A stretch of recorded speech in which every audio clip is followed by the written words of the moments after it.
Un mito intemporal. Fue el acontecimiento religioso más importante de la religión mesopotámica durante los siguientes 3000 años. O un hecho histórico. Los efectos de una bomba atómica en cada metro de su trayectoria. El fin del mundo. Para algunos, cuestión de fe. Es un conflicto global entre Dios y las fuerzas del mal. Para otros, una certeza científica. Es solo cuestión de tiempo que esos dos elementos confluyan. Y para un hombre, simplemente una elección. Empecé a dar órdenes. La mitad de la población destruida de inmediato. Apocalipsis. Es inevitable. El fin de los días. El juicio final. El Armagedón. En todas las épocas ha habido personas convencidas de que el fin estaba próximo. Desde que los primeros seres humanos trataron de comprender su propia creación, han estado obsesionados con su desaparición. Si el tiempo es una línea, eso significa que tiene un principio y un punto final. Algunos científicos creen que estamos fascinados con el apocalipsis porque ya ha ocurrido. Los acontecimientos que habrían visto y el cambio que estos habrían producido en el clima del planeta les habrían resultado inexplicables. Hoy en día, millones de personas creen que Dios destruirá el mundo de forma inminente. La mayoría de las personas de este mundo se han identificado tan plenamente con el mal que Dios no tiene más remedio que destruirlos. Pero no todas las visiones del fin involucran a alguna divinidad. El hombre ha alcanzado la capacidad de destruirse a sí mismo. Un misil tarda 30 minutos en llegar desde los Estados Unidos hasta Rusia. Conforme la ciencia avanza, nuestra visión del apocalipsis sigue evolucionando. Es solo cuestión de tiempo que veamos un virus con un potencial patógeno muy elevado. Desde que existen las civilizaciones, algunas han sido devastadas por sus enemigos más pequeños y letales. Los virus. La peste de Justiniano doblegó al Imperio Bizantino en 541, matando hasta 10.000 personas al día en Constantinopla.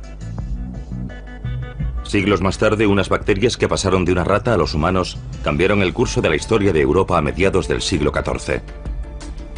La peste negra acabó con 75 millones de personas, un tercio de la población mundial.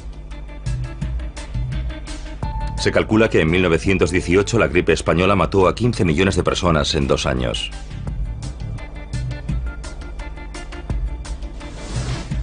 Han fallecido más personas por causa de los virus que por la suma de todas las guerras y los desastres naturales.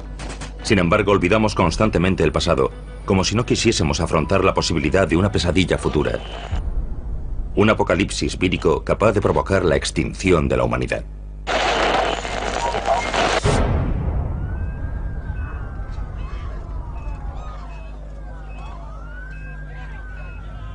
Es inevitable.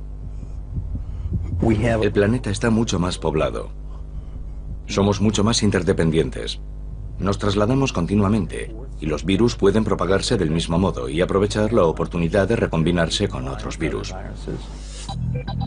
C.J. Peters, ex jefe del Departamento de Patógenos Especiales del Centro de Control de Enfermedades, luchó por todo el mundo durante más de 3 décadas contra los llamados virus emergentes.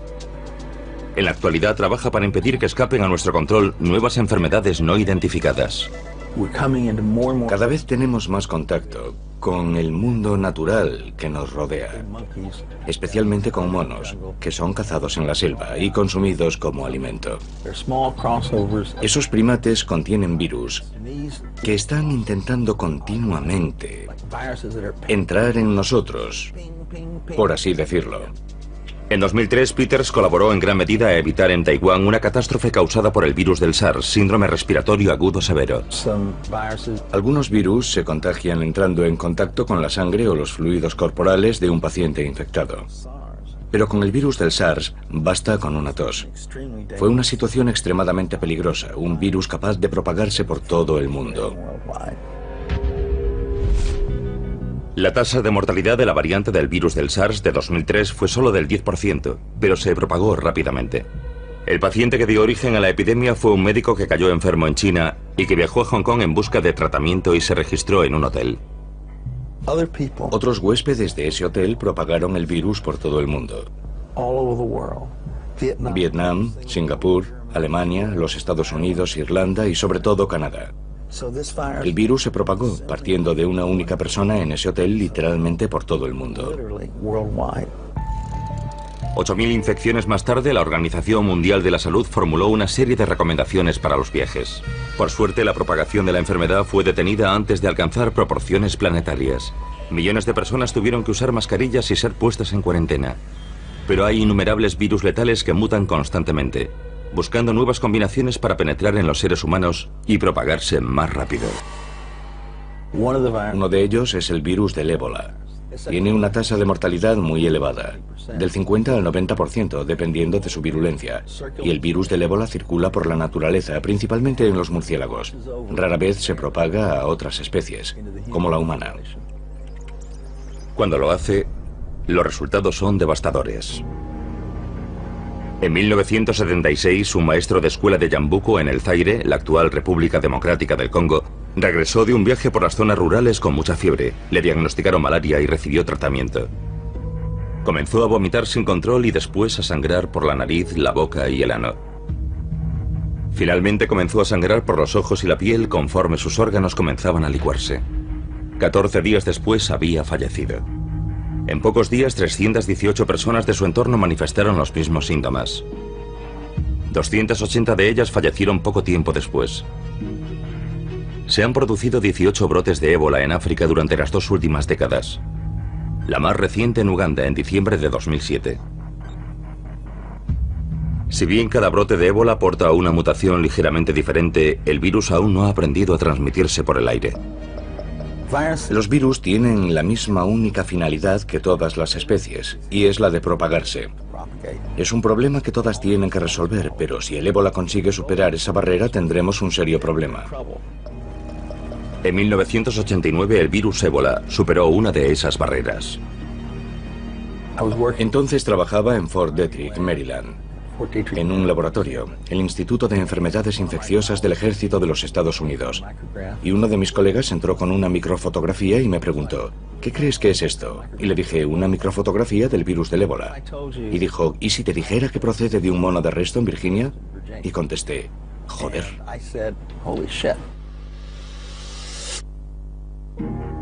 En 1989, el virus más mortífero del mundo, el ébola, apareció en el continente americano, en Reston, Virginia. Cuando nos enfrentamos a una enfermedad para la cual no tenemos tratamiento ni vacuna, debemos tomar medidas extremas. El virus se estaba propagando desde un centro de cuarentena de monos. Organizamos un grupo de personas del laboratorio que tenían experiencia en el trabajo con virus de riesgo de nivel 4. Al principio se propagaba de la misma manera que las cepas humanas del virus del ébola se propagan en África. Intentamos por todos los medios analizar la propagación de sala en sala. Estaban reutilizando agujas y jeringuillas de un mono a otro. Interrumpimos esa práctica en la instalación y siguió extendiéndose. Era evidente que lo que estábamos haciendo para evitar su avance no estaba funcionando. La única explicación posible era que el virus se estuviese propagando a través de los conductos de ventilación. Se propagaba por el aire como la gripe. Cundió el pánico. Las autoridades estatales y locales cooperaron con la División del Ejército y del Centro de Control de Enfermedades para poner en marcha una contención absoluta. No hubo infecciones en seres humanos, pero si un virus del ébola que se propagase por el aire hubiese salido de aquellas instalaciones, las consecuencias hubiesen sido inimaginables. Temíamos que aquel virus pudiese ser infeccioso no solo para los monos, sino también para los humanos. Entonces no teníamos forma de saber lo peligroso que era. De modo que suministramos a todos los monos un anestésico y los incineramos. No había otra opción. Fue triste, pero tuvieron que morir 500 monos para contener aquel virus. El brote parecía haber terminado. Como precaución, todos los empleados del laboratorio fueron examinados en busca de infecciones. Después de limpiar todo el lugar, resultó que algunos de los cuidadores mostraban indicios de infección del virus, pero no enfermaron. Se trataba de una cepa poco frecuente del virus del ébola que parecía poco virulenta para los seres humanos, pero muy virulenta para los monos. El ébola había encontrado la forma de propagarse por el aire e incluso infectar a las personas, pero por alguna razón había perdido la capacidad de hacer que enfermasen. Algo que ya había logrado antes. ¿Cuándo podría tardar un virus como el ébola en añadir un arma más a su arsenal y alcanzar la capacidad de desencadenar un apocalipsis vírico a escala planetaria? Si analizamos los brotes de nuevas versiones de enfermedades ya conocidas y de enfermedades nuevas, vemos que sin duda han aumentado en los últimos 50 años. Personalmente, creo que seguirán aumentando y que también su porcentaje seguirá aumentando. Los factores que causan esos brotes están creciendo y lo están haciendo de forma exponencial. Todos. El transporte aéreo, el transporte marítimo, el tiempo. Todos los factores están creciendo de forma exponencial y eso aumenta las probabilidades de que surjan nuevas enfermedades. No sabemos el número de virus diferentes que hay en el mundo. Sabemos que hemos contado e identificado unos 2000 aproximadamente. Ese es el número de virus que conocemos. Y millones y millones y millones de copias de cada uno en cada uno de ellos se están reproduciendo y dando lugar a mutaciones, minuto a minuto.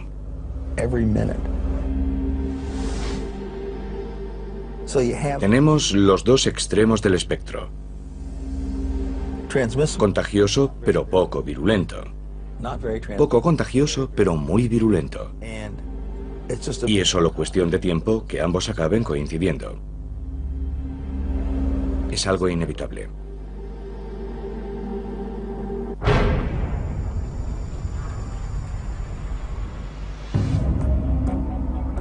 Quizá la versión más aceptada del apocalipsis sea la de una destrucción causada por Dios.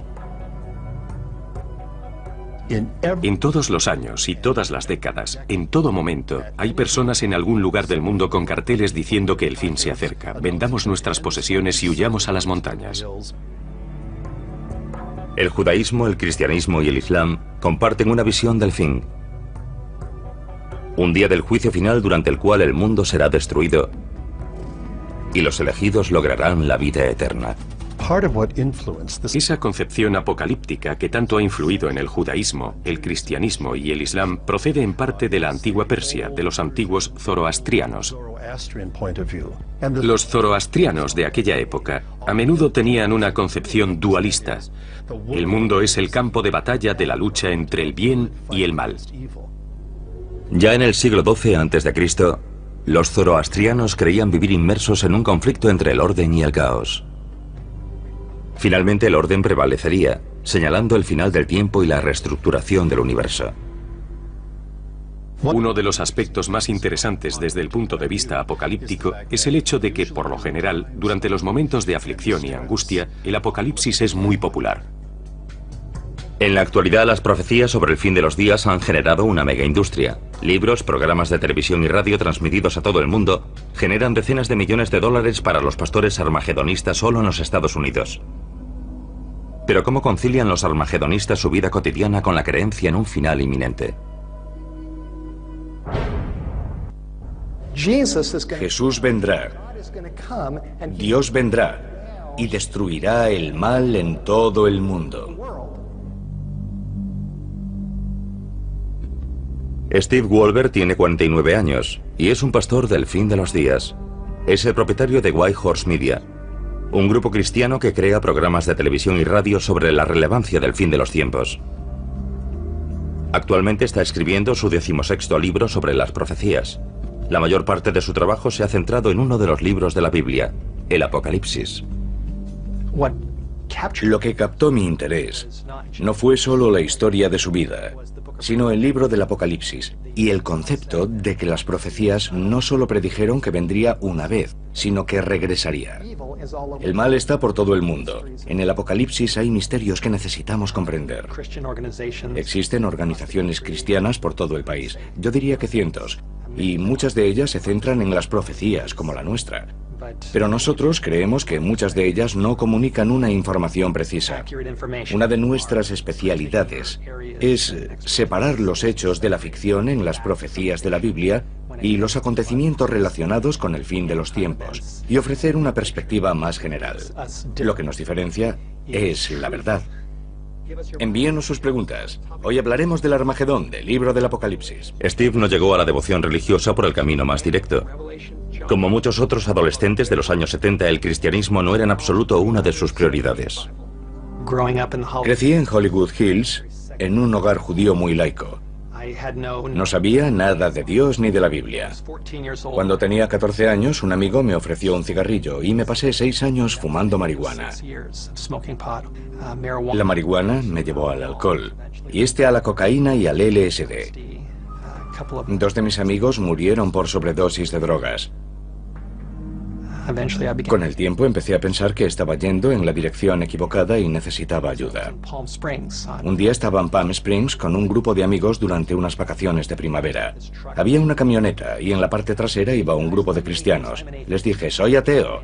Uno de ellos me oyó, me apuntó con su altavoz y me dijo, eres un idiota. Cuando llegue el día del juicio descubrirás que estás en el bando equivocado. Recuerdo que escuché aquello y me quedé atónito, con la boca abierta. Mis ojos se abrieron espiritualmente y vi a Jesús como el Mesías. Cuando lo vi, tomé por fin una decisión. Eso ocurrió hace 29 años y desde entonces no he vuelto a consumir drogas ni alcohol. Cada día a las 5 de la tarde Steve sale de su oficina de Fresno y conduce 40 kilómetros hasta su casa en las montañas. Ser padre me ha enseñado mucho sobre mi Padre del cielo. A mi hijo y a mí nos encanta salir a plantar semillas. Pasado un tiempo, podemos ver su fruto. El tomate, el calabacín o los guisantes. Y el fruto está conectado a la raíz. Las raíces espirituales del mal del mundo son sobrenaturales. Esas raíces son Satanás y sus ángeles. Cuando veo a mi familia, a mi hijo y a mi hija, tiemblo al pensar que crecerán en este mundo. El verdadero mal está ahí fuera. Y deseo que llegue el día en que Jesús vendrá a poner fin al mal y nos llevará a un nuevo mundo que es perfecto y bueno y lleno de amor. Deseo que ese día llegue lo antes posible. Ven, Señor Jesús.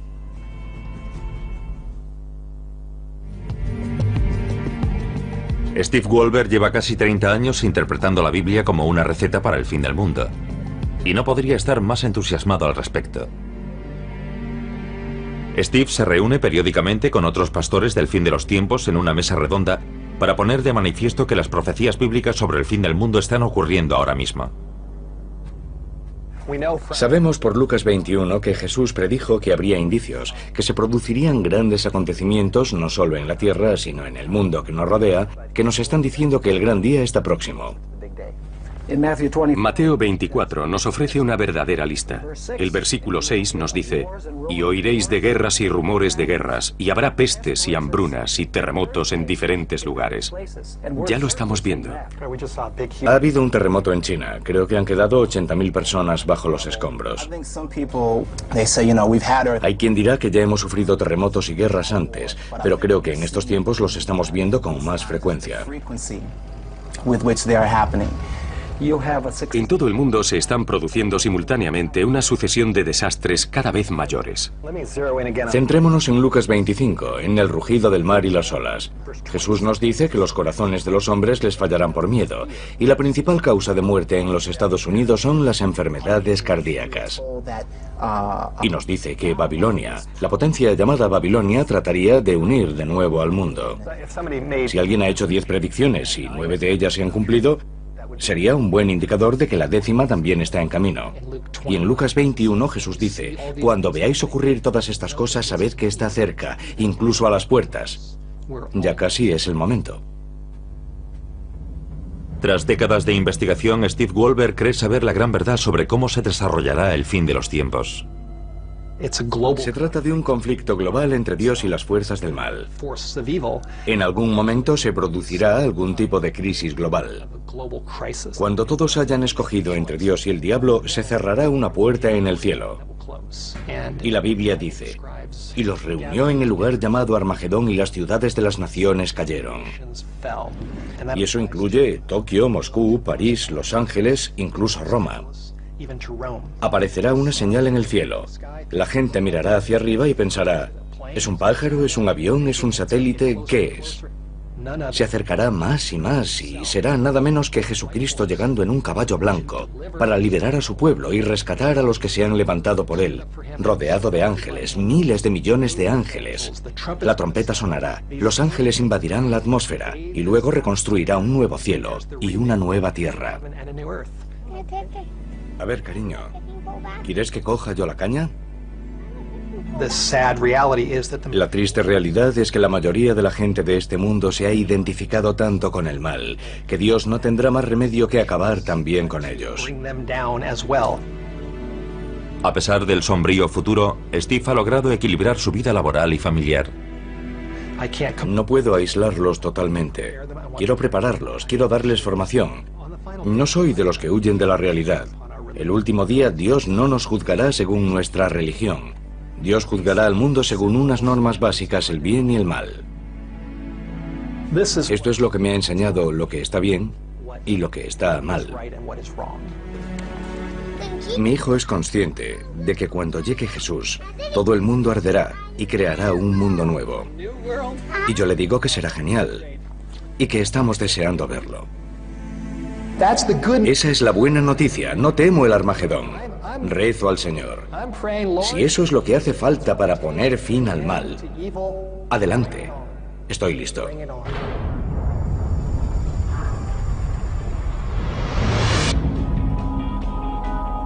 Algunos de los mitos más antiguos de los que se tiene noticia hablan del fin del mundo. La literatura apocalíptica ha sido utilizada en todas las épocas por diversos tipos de creyentes en todo tipo de formas. Se ha utilizado como una especie de garrote para asustar a la gente. El diluvio de Noé, la destrucción del templo de Salomón, la caída de las murallas de Jericó. Hay innumerables ejemplos de la ira de Dios castigando a los impíos. Todo este simbolismo es una forma de hablar sobre un acontecimiento que hará temblar la Tierra y el cosmos. Porque, después de todo, lo que se nos dice es que se producirá una intervención divina, y eso tiene que ser importante. Pero una de las historias sobre destrucción divina destaca sobre todas las demás, la de Sodoma y Gomorra. En ella se nos dice que Dios las borró de la faz de la tierra. Las ciudades de Sodoma y Gomorra probablemente están bajo las aguas poco profundas del sur del Mar Muerto. No tenemos ninguna prueba irrefutable de la existencia de esas ciudades, salvo bloques de sal y cosas parecidas. Según la Biblia, los habitantes de Sodoma y Gomorra tentaron la ira de Dios.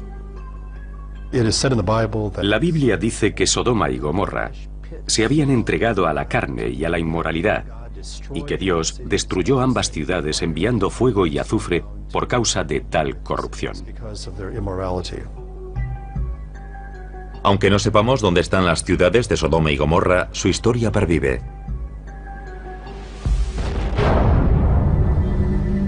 A principios del año 2000, un afortunado descubrimiento científico aportó un nuevo capítulo a la historia de Sodoma y Gomorra. El astrónomo Mark Hensel y el ingeniero Alan Bond solían quedar para tomar una cerveza y charlar sobre viejos mitos. Alan y yo trabajábamos juntos en el desarrollo de cohetes, y al principio solo era algo que hacíamos para entretenernos. Una noche en el bar oí hablar del mito de Faetón. Según la mitología griega, Faetón era hijo de Helios, el dios del sol. Faetón iba a reunirse con su padre y voló con su carro celestial demasiado cerca de la Tierra. Parte de la Tierra resultó calcinada y finalmente el carro se estrelló matando a Faetón.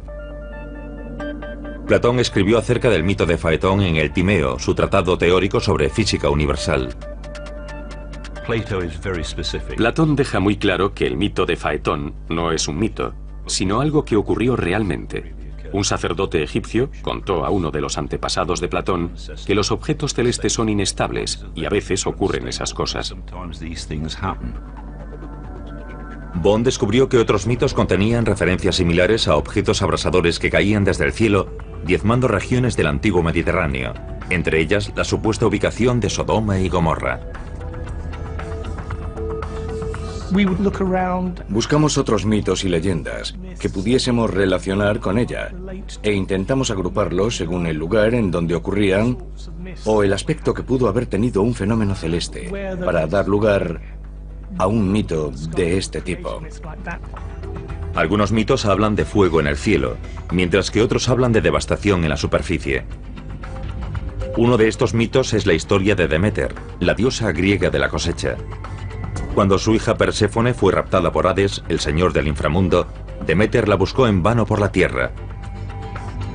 Descuidó su deber de cuidar los cultivos y su pena dejó un rastro de tierra abrasada. La teoría de Alan y Marr era que muchos de estos mitos se refieren a un único cataclismo que sucedió hace milenios, y las antiguas leyendas podrían, de hecho, haberse originado tras el impacto de un asteroide con la Tierra. Mark y Alan estudiaron el firmamento, analizando imágenes de satélite de la NASA en busca de impactos que respaldasen su teoría. Alan tiene un conjunto de programas que desarrolló para otro proyecto, y pueden ofrecer una imagen en la que vemos la trayectoria de objetos cruzando el cielo. Pero no tenían constancia de un cráter de impacto en el Mediterráneo. Entonces vieron un misterioso accidente geológico en los Alpes austriacos, cerca de la ciudad de Keffels. Un deslizamiento de tierra de 5 kilómetros de longitud y medio kilómetro de profundidad. No es el rastro habitual del impacto de un asteroide, pero podría ser el resultado de un objeto que hubiese llegado con una trayectoria muy baja. Hemos aprendido que algunos de estos objetos de baja densidad se fragmentan en la atmósfera y no dejan un cráter, pero pueden causar graves daños en la superficie. Cuando conoces la trayectoria con la que pudo llegar ese objeto, te das cuenta de que en ese lugar ocurrió algo muy especial. Era una buena teoría, pero Bond y Hemsel carecían de pruebas suficientes para llevarla del bar a la opinión pública. Pero entonces encontraron una pista notable. La imagen de una antigua tablilla sumeria del Museo Británico conocida como el Planisferio.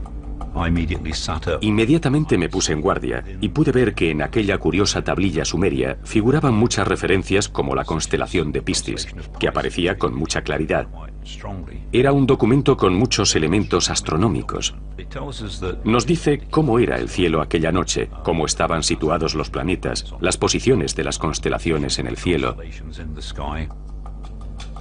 Utilizando programas informáticos astronómicos, Bond y Hemsel se dieron cuenta de que aquella disposición de estrellas y planetas representada en el planisferio había tenido lugar más de 5.000 años atrás. La tablilla era un esquema del cielo nocturno anotado por un antiguo astrónomo.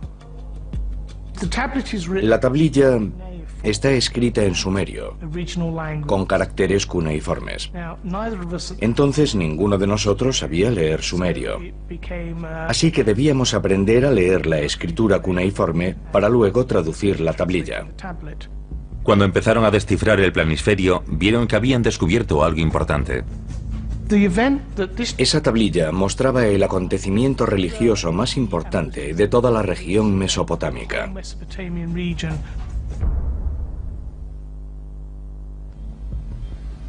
Dos científicos británicos seguían el rastro de un antiguo impacto de asteroide que había devastado el Oriente Próximo y que podía ser la fuente de decenas de leyendas apocalípticas, entre ellas la destrucción de Sodoma y Gomorra. Encontraron indicios de que un pequeño asteroide podría haber caído en los Alpes austriacos y descifraron una observación astronómica de 5.000 años de antigüedad conservada en una tablilla de piedra. Cuanto más investigábamos la tablilla, más nos convencíamos de que en una mitad figuraban observaciones normales de un cielo de madrugada y en la otra la observación de nuestro asteroide cayendo hacia la Tierra.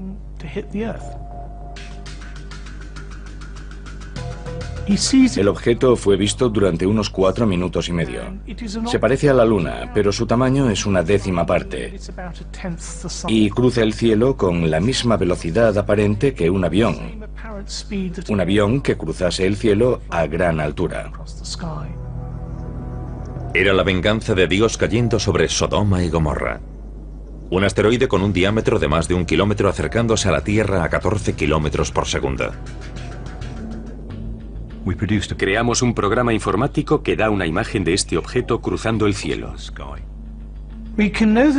Conocemos la fecha y la hora con un margen de 10 minutos, porque se trata de una observación muy precisa. Sucedió a las 4:23 de la madrugada del 29 de junio del año 3123 a.C. Desde el punto de vista del astrónomo sumerio, el asteroide habría desaparecido en el horizonte 4 minutos y medio después de que comenzase a tomar notas.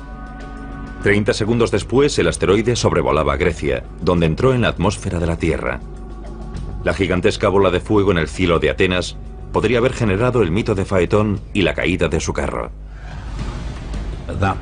En ese momento estaría generando una inmensa onda de choque. En el momento en que estuviese en el extremo norte del Adriático, estaría produciendo cada 10 metros de su trayectoria el equivalente a una bomba atómica de la Segunda Guerra Mundial en términos de rendimiento explosivo. Y cuando estuviese sobre los Alpes suizos, acercándose a Keffels, podríamos compararlo con una bomba atómica en cada metro de su trayectoria. Y en las últimas fases de su vuelo, roza la cumbre de una montaña llamada Ganskogel, que se encuentra en la parte occidental del valle. El asteroide roza la cumbre de 5 montañas y luego explota en el aire con la potencia de 1000 bombas como la de Hiroshima.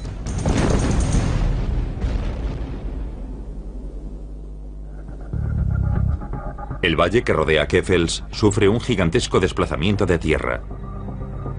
Pero los efectos más devastadores aún están por llegar. El fenómeno más llamativo que se produciría tras la explosión sería una gran columna de humo. Gran parte del material que formaba el objeto, tal vez incluso alguno que formaba parte del suelo, caería por la columna de humo. Según cálculos aproximados, la columna de humo ascendería unos 900 kilómetros hacia el espacio y no caería en forma de polvo inofensivo al entrar de nuevo en la atmósfera. Produciría un enorme aumento de calor en la superficie, quizá en unos 2000 kilómetros cuadrados o incluso más. La temperatura podría haber ascendido hasta alcanzar la combustión, incendiándolo todo. Personas que estuviesen a la intemperie, objetos de madera, tejados de casas, ese tipo de cosas. La columna de humo abrasador habría causado estragos en el sur del Mediterráneo. El fuego y los escombros habrían causado una destrucción masiva de tierras y cultivos, algo que podría haber dado origen al mito de Demeter. Pero una región se llevó la peor parte. Sodoma y Gomorra se encontraban en el epicentro del desplome de la columna de humo. Los acontecimientos que habrían presenciado y el cambio que habría sufrido el clima del planeta les habrían resultado inexplicables. Según parece, sin duda en el mundo griego y el mesopotámico, y posiblemente en el mundo egipcio, la gente modificó esencialmente su religión y su dios principal. Surgieron mitos. Los antiguos dioses murieron y otros nuevos ocuparon su lugar.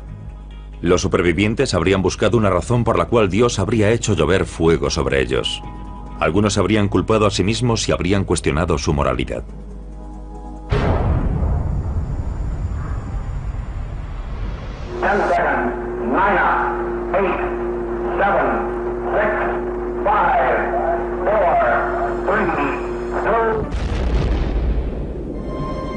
En el siglo XX, la humanidad se enfrentó a la amenaza de una guerra nuclear.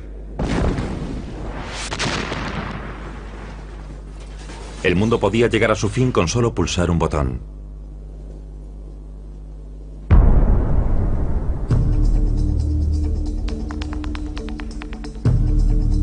Las mentes que crearon el arma definitiva creían que sería la clave para lograr la paz en la Tierra. Su argumento, que el miedo a las represalias impediría el primer ataque. Su error fue poner el futuro de la humanidad en manos de máquinas. Hemos vivido 4 incidentes que han estado a punto de provocar una guerra nuclear de forma involuntaria. El 9 de noviembre de 1979, 4 centros nucleares del mando estadounidense registraron un ataque nuclear soviético a gran escala. El Pentágono se puso inmediatamente en alerta máxima. El personal responsable de lanzar nuestros misiles intercontinentales había recibido la advertencia de que podía tratarse de un ataque real. La verdadera causa de la alerta dejó en ridículo al Pentágono. El turno de noche realizó un simulacro para entrenar a los técnicos y dejaron la cinta del programa dentro del equipo. El turno de la mañana no lo sabía, y lo primero que vio fue cómo lanzaban cientos de misiles soviéticos contra ellos. A continuación, comprobaron los datos procedentes de los satélites, según los cuales no había sido lanzado ningún misil, y dijeron que nadie hiciese nada. Después del incidente de la cinta de entrenamiento, se aplicaron nuevos protocolos de seguridad. Pero menos de un año después, las alarmas volvieron a saltar en las mismas pantallas. Un chip de ordenador que costaba 30 centavos se quemó. El centro de mando estaba viendo que 100 misiles los estaban atacando, lo que provocó una reunión de evaluación de amenaza nuclear.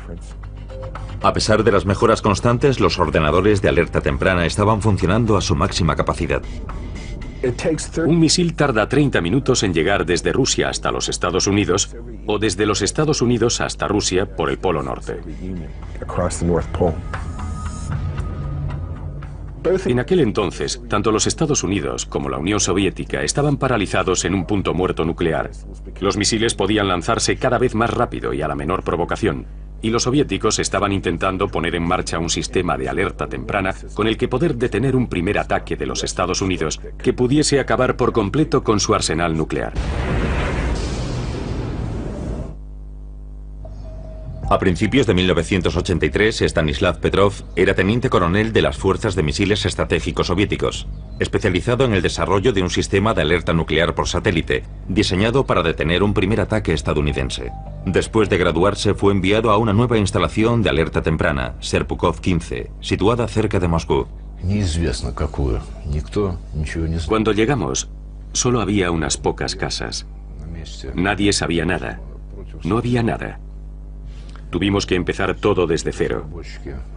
Trabajábamos en el edificio principal, donde se desarrollaba el sistema de alerta Cometa, un sistema espacial bastante complejo. El satélite orbitaría cubriendo la zona que estaba bajo la amenaza de los misiles de los Estados Unidos. El nuevo sistema ruso de alerta se componía de 9 satélites que observaban la superficie de los Estados Unidos. Cualquier lanzamiento sería detectado rápidamente mediante la observación de las estelas de los cohetes sobre el horizonte. Al menos esa era la idea de los soviéticos. Teníamos una pantalla de reconocimiento que ocupaba una pared entera y mostraba todo el planeta y el territorio de los Estados Unidos. En ella aparecía el alcance de sus misiles. Había exactamente 1000 misiles en 6 bases. La tarde del 29 de septiembre de 1983, el coronel Petrov se hizo cargo del mando de Serpukhov 15 como oficial de guardia. Hicimos el trabajo de rutina y el tiempo iba pasando. Hacia las 10 de la noche habíamos terminado de cenar y tomar el té. Nuestro turno estaba terminando cuando algo irrumpió en la órbita. Todo iba bien. Estábamos preparados para cualquier imprevisto. Y sucedió uno de esos imprevistos.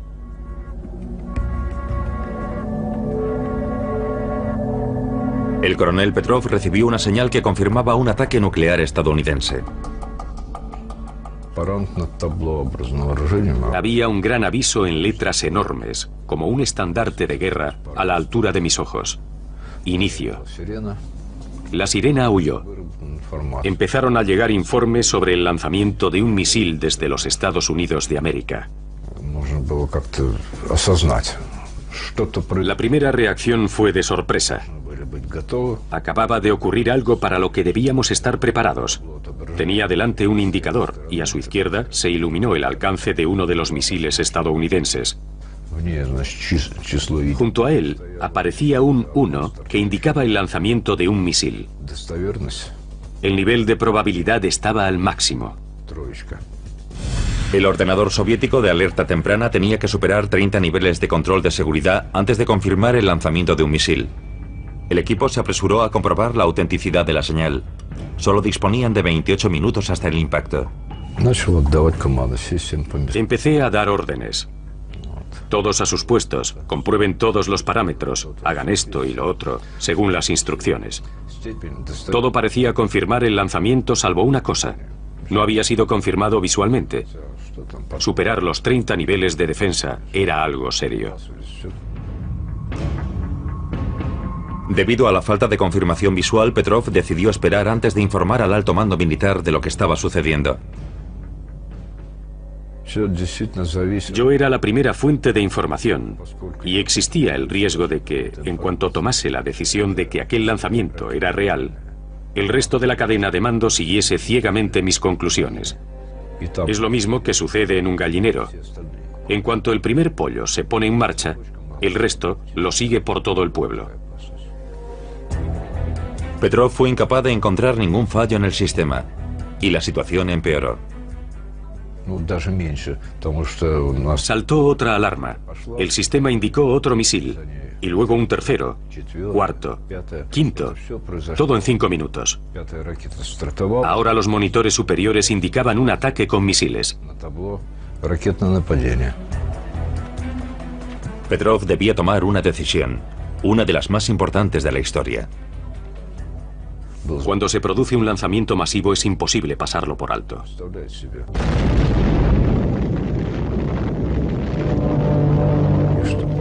La mitad de la población es destruida de inmediato. Habían pasado ya 12 minutos. Si Petrov hubiese informado entonces al alto mando, este solo habría dispuesto de unos minutos para aconsejar al secretario general Yuri Andropov si debía lanzar un contraataque. Tuve que tomar una decisión. Decidí que era una falsa alarma.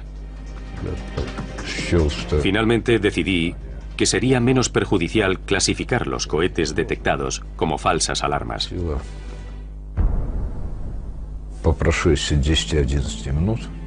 Después de 10 u 11 minutos, todos respiramos aliviados. Las estaciones de radar sobre el horizonte no encontraron nada, y la decisión que había tomado fue confirmada. Había sido una detección falsa. La detección falsa había sido causada por una alineación poco frecuente de luz solar que la Tierra había reflejado en las lentes del satélite. El incidente avergonzó al mando militar del ejército soviético. Petrov se convirtió en el chivo expiatorio y fue jubilado anticipadamente. En enero de 2006, Petrov fue homenajeado en una ceremonia celebrada en la sede de las Naciones Unidas. La prensa occidental lo consideró el hombre que salvó el mundo.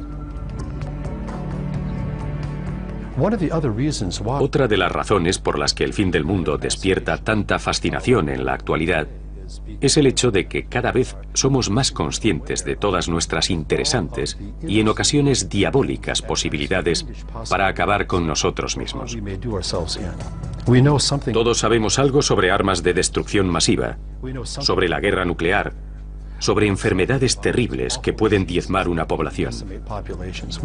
Hoy sabemos más acerca de todo ello de lo que jamás supimos en el pasado. Al margen de cualquier convicción religiosa, sabemos que existen formas de destruirnos a nosotros mismos.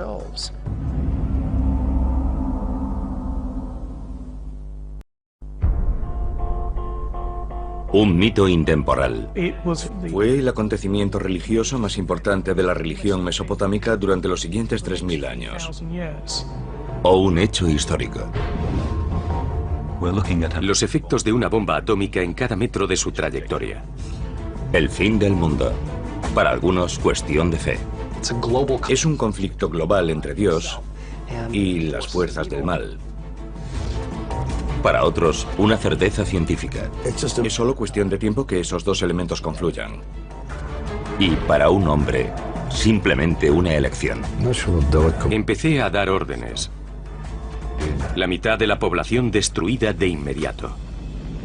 Apocalipsis. Es inevitable. El fin de los días. El juicio final. El Armagedón. En todas las épocas ha habido personas convencidas de que el fin estaba próximo. Desde que los primeros seres humanos trataron de comprender su propia creación, han estado obsesionados con su desaparición. Si el tiempo es una línea, eso significa que tiene un principio y un punto final. Algunos científicos creen que estamos fascinados con el apocalipsis porque ya ha ocurrido. Los acontecimientos que habrían visto y el cambio que estos habrían producido en el clima del planeta les habrían resultado inexplicables. Hoy en día, millones de personas creen que Dios destruirá el mundo de forma inminente. La mayoría de las personas de este mundo se han identificado tan plenamente con el mal que Dios no tiene más remedio que destruirlos. Pero no todas las visiones del fin involucran a alguna divinidad. El hombre ha alcanzado la capacidad de destruirse a sí mismo. Un misil tarda 30 minutos en llegar desde los Estados Unidos hasta Rusia. Conforme la ciencia avanza, nuestra visión del apocalipsis sigue evolucionando. Es solo cuestión de tiempo que veamos un virus con un potencial patógeno muy elevado. Desde que existen las civilizaciones, algunas han sido devastadas por sus enemigos más pequeños y letales: los virus. La peste de Justiniano doblegó al Imperio Bizantino en 541, matando hasta 10.000 personas al día en Constantinopla. Siglos más tarde, unas bacterias que pasaron de una rata a los humanos cambiaron el curso de la historia de Europa a mediados del siglo XIV. La peste negra acabó con 75 millones de personas, un tercio de la población mundial. Se calcula que en 1918 la gripe española mató a 15 millones de personas en 2 años.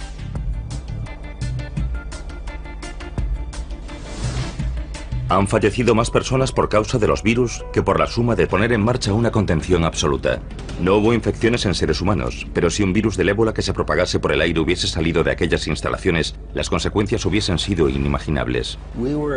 Temíamos que aquel virus pudiese ser infeccioso no solo para los monos, sino también para los humanos. Entonces no teníamos forma de saber lo peligroso que era.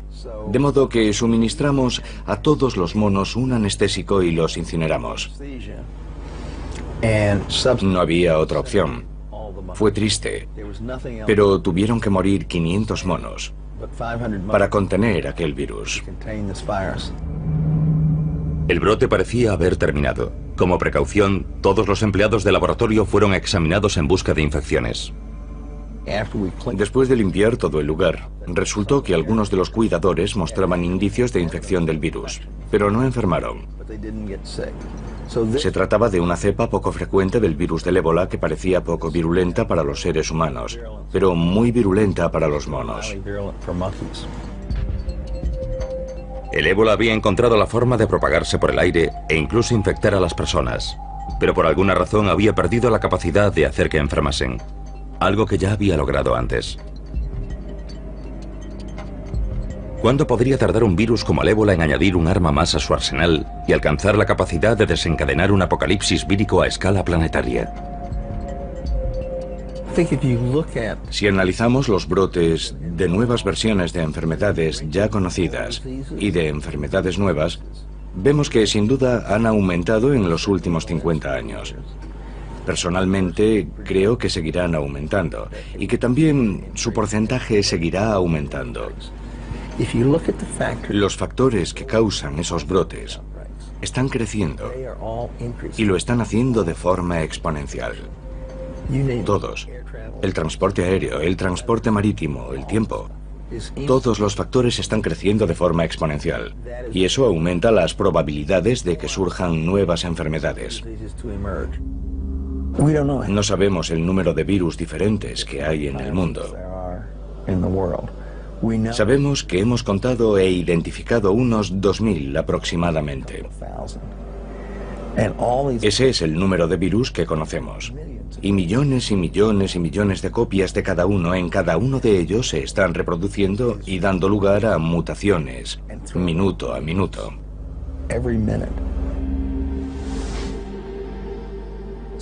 Tenemos los dos extremos del espectro. Contagioso, pero poco virulento. Poco contagioso, pero muy virulento. Y es solo cuestión de tiempo que ambos acaben coincidiendo. Es algo inevitable.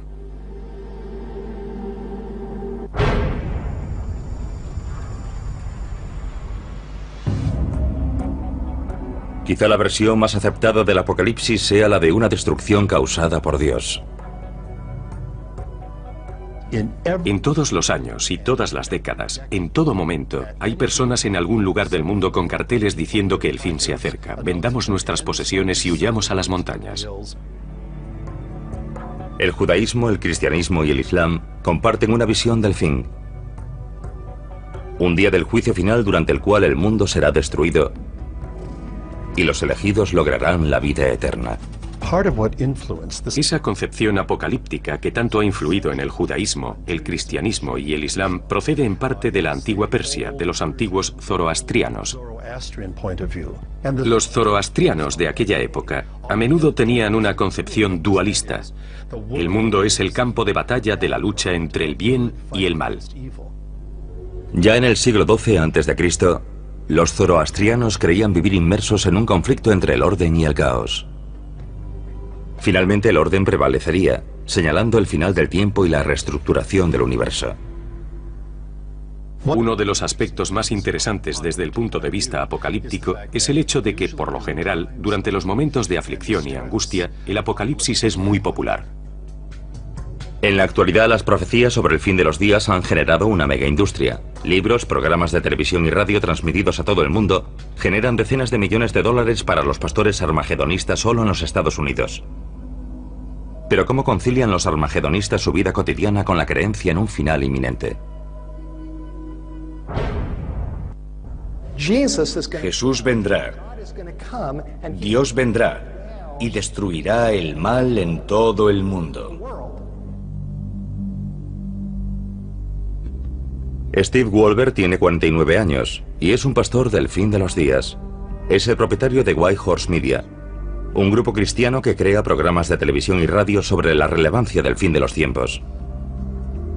Actualmente está escribiendo su 16º libro sobre las profecías. La mayor parte de su trabajo se ha centrado en uno de los libros de la Biblia, el Apocalipsis.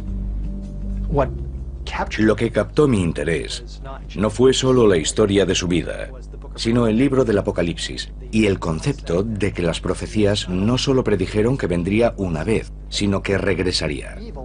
El mal está por todo el mundo. En el Apocalipsis hay misterios que necesitamos comprender. Existen organizaciones. Todas las guerras y los desastres naturales. Sin embargo, olvidamos constantemente el pasado, como si no quisiésemos afrontar la posibilidad de una pesadilla futura. Un apocalipsis vírico capaz de provocar la extinción de la humanidad.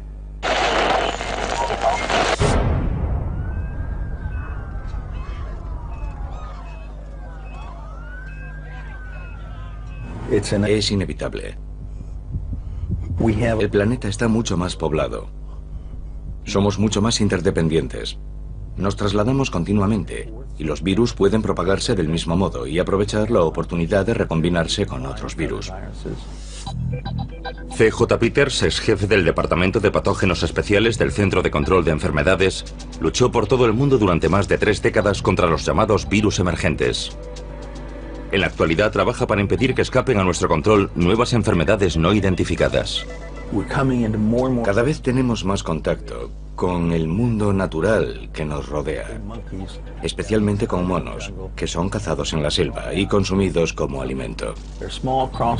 Esos primates contienen virus que están intentando continuamente entrar en nosotros, por así decirlo. En 2003, Peters colaboró en gran medida a evitar en Taiwán una catástrofe causada por el virus del SARS, síndrome respiratorio agudo severo. Algunos virus se contagian entrando en contacto con la sangre o los fluidos corporales de un paciente infectado. Pero con el virus del SARS basta con una tos. Fue una situación extremadamente peligrosa, un virus capaz de propagarse por todo el mundo. La tasa de mortalidad de la variante del virus del SARS de 2003 fue solo del 10%, pero se propagó rápidamente. El paciente que dio origen a la epidemia fue un médico que cayó enfermo en China y que viajó a Hong Kong en busca de tratamiento y se registró en un hotel. Otros huéspedes de ese hotel propagaron el virus por todo el mundo. Vietnam, Singapur, Alemania, los Estados Unidos, Irlanda y sobre todo Canadá. El virus se propagó partiendo de una única persona en ese hotel literalmente por todo el mundo. 8.000 infecciones más tarde, la Organización Mundial de la Salud formuló una serie de recomendaciones para los viajes. Por suerte, la propagación de la enfermedad fue detenida antes de alcanzar proporciones planetarias. Millones de personas tuvieron que usar mascarillas y ser puestas en cuarentena. Pero hay innumerables virus letales que mutan constantemente, buscando nuevas combinaciones para penetrar en los seres humanos y propagarse más rápido. Uno de ellos es el virus del ébola. Tiene una tasa de mortalidad muy elevada, del 50 al 90%, dependiendo de su virulencia. Y el virus del ébola circula por la naturaleza, principalmente en los murciélagos. Rara vez se propaga a otras especies, como la humana. Cuando lo hace, los resultados son devastadores. En 1976, un maestro de escuela de Yambuco, en el Zaire, la actual República Democrática del Congo, regresó de un viaje por las zonas rurales con mucha fiebre. Le diagnosticaron malaria y recibió tratamiento. Comenzó a vomitar sin control y después a sangrar por la nariz, la boca y el ano. Finalmente comenzó a sangrar por los ojos y la piel conforme sus órganos comenzaban a licuarse. 14 días después había fallecido. En pocos días, 318 personas de su entorno manifestaron los mismos síntomas. 280 de ellas fallecieron poco tiempo después. Se han producido 18 brotes de ébola en África durante las 2 últimas décadas. La más reciente en Uganda en diciembre de 2007. Si bien cada brote de ébola porta una mutación ligeramente diferente, el virus aún no ha aprendido a transmitirse por el aire. Los virus tienen la misma única finalidad que todas las especies, y es la de propagarse. Es un problema que todas tienen que resolver, pero si el ébola consigue superar esa barrera, tendremos un serio problema. En 1989 el virus ébola superó una de esas barreras. Entonces trabajaba en Fort Detrick, Maryland, en un laboratorio, el Instituto de Enfermedades Infecciosas del Ejército de los Estados Unidos. Y uno de mis colegas entró con una microfotografía y me preguntó, ¿qué crees que es esto? Y le dije, una microfotografía del virus del ébola. Y dijo, ¿y si te dijera que procede de un mono de Reston, Virginia? Y contesté, joder.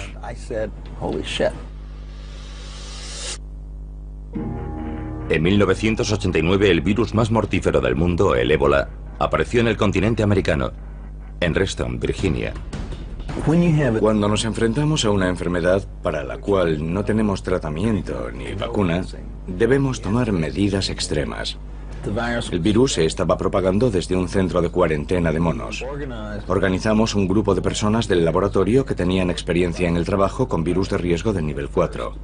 Al principio se propagaba de la misma manera que las cepas humanas del virus del ébola se propagan en África.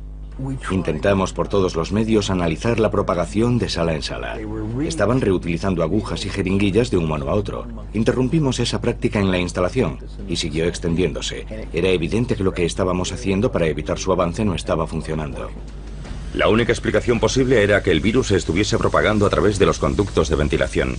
Se propagaba por el aire como la gripe. Cundió el pánico. Las autoridades estatales y locales cooperaron con la División del Ejército y del Centro de Control de Enfermedades para